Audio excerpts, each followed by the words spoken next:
കുറേ നാളിന് ശേഷം വന്നൊരു ഫോട്ടോ പ്രിൻ്റ് കേക്കായിരുന്നു കേട്ടോ ഇത്.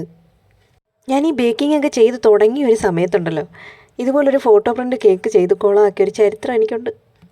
വൈകുന്നേരം കൊടുക്കാനുള്ള ഫോട്ടോ പ്രിൻ്റ് കേക്ക് രാവിലെ തന്നെ എടുത്ത് പ്രിൻ്റ് സഹിതം അതിനകത്ത് വെച്ച് ഫുള്ള് ഡിസൈൻ ചെയ്ത് പണി അങ്ങ് കംപ്ലീറ്റ് ചെയ്തു.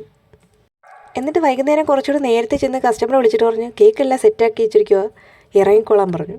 എന്നിട്ട് വെറുതെ ചെന്ന് ഞാൻ ഫ്രിഡ്ജ് ഒന്ന് തുറന്നു നോക്കിയപ്പോൾ കാണാം പ്രിൻ്റെല്ലാം ബബിൾസ് കയറി കുളമായിരിക്കുന്നു.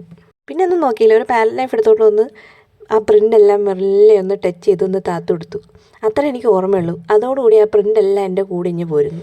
പെട്ടെന്ന് കസ്റ്റമറെ വിളിച്ചിട്ട് ഞാൻ പറഞ്ഞു, അയ്യോ ഉടനെ ഇറങ്ങല്ലേ എന്ന് പറഞ്ഞപ്പോഴേ അവർ പറഞ്ഞു, ഞങ്ങൾ ഓൾറെഡി ഇറങ്ങിക്കഴിഞ്ഞു, വേണമെങ്കിൽ അരമണിക്കൂർ മുന്നേ പുറപ്പെടാമെന്നു.